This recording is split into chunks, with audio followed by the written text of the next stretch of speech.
Peut-être vous connaissez cette chanson qui passe à la radio parfois, qui commence comme ça, et l'on se fout de nous. Enfin, je sais plus comment c'est l'air exactement, mais on se fout de nous, et puis c'est comme ça dans toute la chanson. Je crois que les ados, ils aiment bien ce genre de chanson. En fait, c'est pas le problème. Le problème, c'est que c'est vrai qu'il y a des gens qui ne nous respectent pas, mais le problème, c'est que nous ne portions pas des fruits dans notre vie. Nous sommes la vigne du Seigneur. Dans la première lecture du prophète Isaïe, le prophète il dit « La vigne du Seigneur de l'univers, c'est la maison d'Israël ». Et l'Église dont nous sommes les membres déploie ce qu'était le peuple d'Israël, élargit ce que pouvait être le peuple d'Israël. Alors nous sommes la vigne du Seigneur.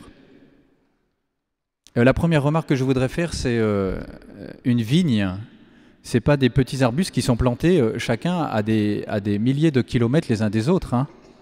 Une vigne, c'est une vigne. Ce n'est pas un pied par-ci, un pied par-là, un pied par-là-bas.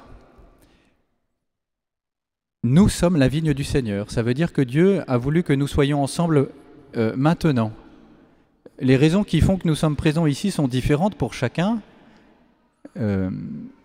Peut-être matériellement, soit qu'on habite à côté, soit qu'on vient ici parce qu'on se retrouve bien, on est nourri dans cette église, soit qu'on est obligé par nos parents, soit que c'est l'habitude. Il y a plein de raisons qui font qu'on peut venir ici. Mais au fond, la plus fondamentale, c'est que Dieu nous veut ensemble ici. Alors la première chose que Dieu demande à sa vigne, c'est de porter du fruit. Ça, c'est la première lecture. Quels fruits devons-nous porter? Que produit l'homme? Qu'est-ce que nous sommes invités à produire? Je veux commencer par l'évidence, en reprenant le livre de la Genèse.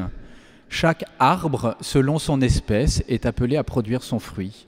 De la même manière, Dieu dit à l'homme, « Soyez féconds et multipliez-vous. Fructifiez, multipliez-vous, portez du fruit. » Ça veut dire que c'est les enfants. La première manière que nous avons de porter du fruit dans la vigne du Seigneur, c'est en ayant des enfants. Alors, gloire à Dieu, parce qu'il y a beaucoup d'enfants dans notre assemblée, et c'est formidable. Nous n'avons pas tous eu des enfants pour différentes raisons, soit parce que nous sommes trop vieux ou nous n'avons pas pu, pour des causes de santé, soit pour des raisons de vocation. Moi, j'aurai jamais d'enfant, a priori. En tout cas, j'en ai pas. Ouais. Mais quelque part, tous les enfants sont un beau fruit de la vigne, et nous nous en réjouissons tous. Ma petite sœur, dans le bus à Paris, était avec 2 de ses enfants, il y a quelque temps, et elle s'est fait insulter par quelqu'un qui ne supportait pas de voir des enfants dans le bus. Alors ça l'a... Mais cette personne, elle est atteinte par un mal qui est profond, ça veut dire qu'il y a la mort qui est en train de ronger son cœur. Les enfants, c'est vraiment un don de Dieu, c'est le mystère de la vie qui se déploie, et donc nous le recevons. Soyons-en tous heureux, même si ce n'est pas les nôtres. Alors c'est la première manière qu'a l'homme de produire son fruit. Depuis longtemps, et en particulier le peuple d'Israël le comprend, que la vie est un don de Dieu. Ce qui fait que les premiers fruits de la récolte, les prémices, sont offerts à Dieu. Ce qui fait que le premier-né de la famille est offert à Dieu. Il est présenté au temple, l'enfant est offert à Dieu, parce que la vie vient de lui. Alors la deuxième manière de porter du fruit, c'est par notre conversion, et en particulier par notre conversion à la charité, par la charité que nous vivons les uns avec les autres. Là, la vigne porte du fruit. Alors on n'entendra plus Dieu qui dira qu'il attendait de beaux fruits de sa vigne, et puis elle a donné que des épines et des ronces. La charité. les fruits que nous portons, qui sont peut-être plus nombreux que nous pensons, Jésus vient les chercher. Ça, c'est dans l'Évangile.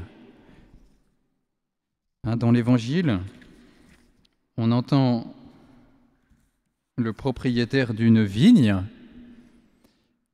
qui envoie ses serviteurs récolter le fruit de la vigne auprès des vignerons. Il refuse. Mais le maître ne se décourage pas. Il leur renvoie encore des serviteurs. À nouveau, refus des vignerons. Le maître ne se décourage toujours pas. Il est patient. Il envoie son fils. C'est la dernière chance des vignerons pour se convertir. Le maître ne peut rien faire de plus. Il tue le fils. Que va faire le maître? Jésus pose la question à ses auditeurs. Et les auditeurs répondent, vous avez entendu? Le maître va faire périr ces mauvais vignerons.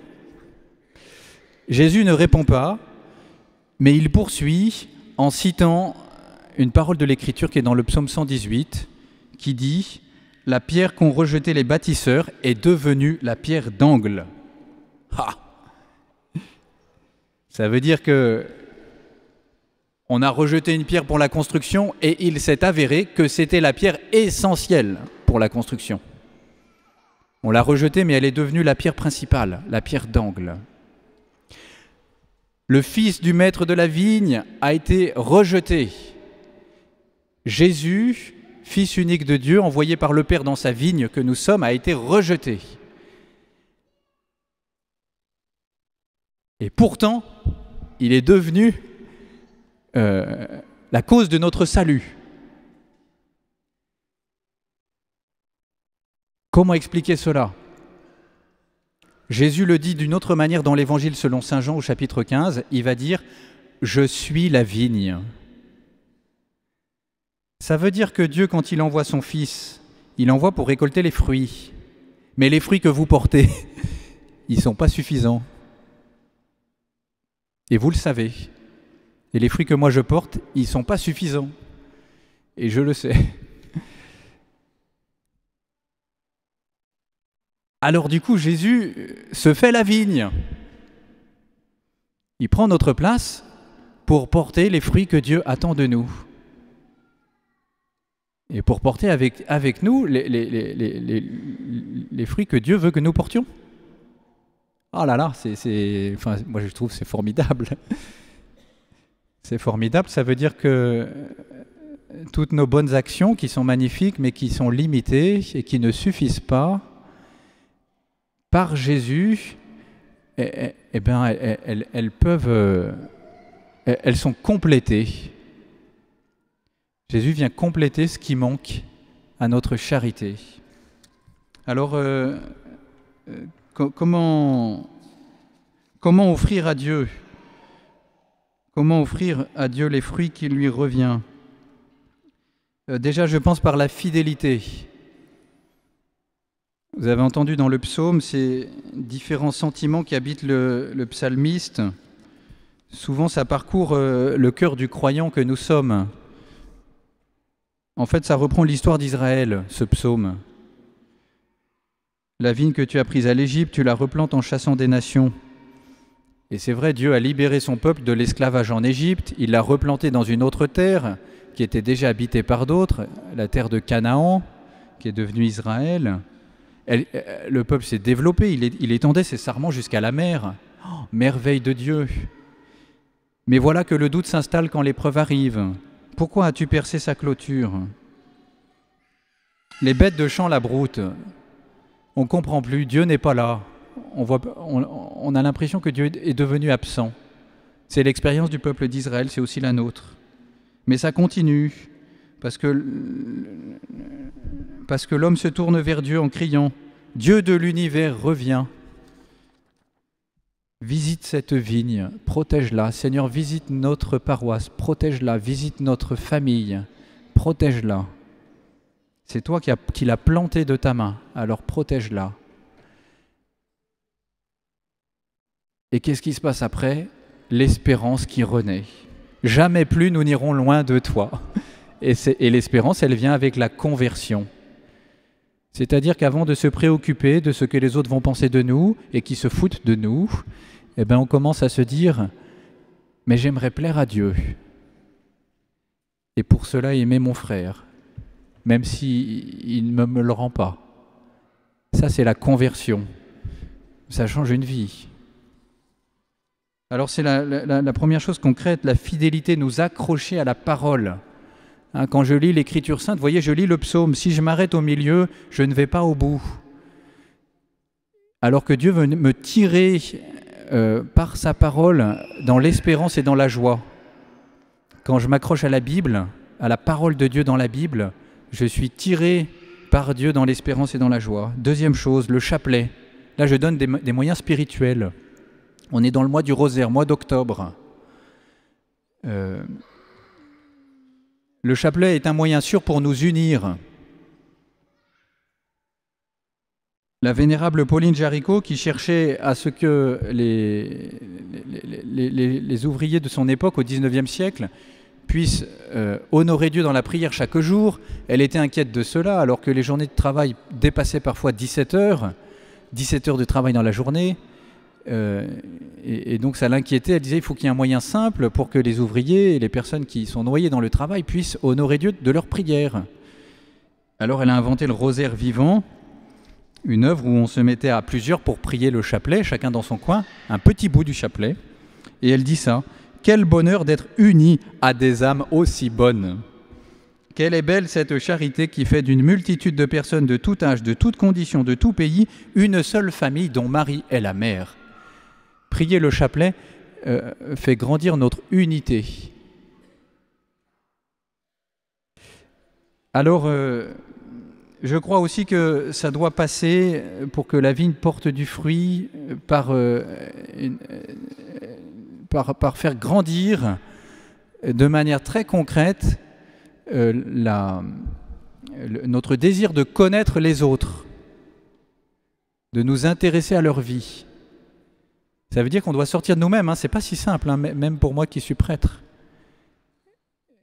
Mais vu qu'on vient de plein d'endroits différents, pour plein de raisons différentes, il faut qu'on sorte un peu de nous-mêmes complètement et puis qu'on fasse connaissance les uns avec les autres, qu'on se regarde de manière bienveillante et qu'on prie les uns pour les autres, qu'on se soutienne. Ben ça, il faut le faire au début et à la fin de la messe. Hein, à la fin de la messe, il faut chercher à connaître quelqu'un qu'on ne connaît pas. Le Père Lionel n'arrête pas de nous le dire. Il faut le vivre. C'est vital pour que la vigne du Seigneur fasse monter vers Dieu un fruit qui soit digne de Dieu. On n'a pas le choix, frères et sœurs. On ne peut pas rester planqué dans notre maison, et si on vient ici à la messe, c'est pas pour rester tout seul. C'est pour honorer Dieu, et on le fait ensemble. Ah, Seigneur, vraiment on te remercie de nous avoir mis ensemble pour t'honorer, pour porter du fruit, parce que notre vie, elle est digne, elle est belle, malgré tous les gadins qu'on peut se prendre. Et vraiment, on te rend grâce, on te prie les uns pour les autres. Rends-nous fidèles à ta parole et à ce que tu attends de nous. Amen.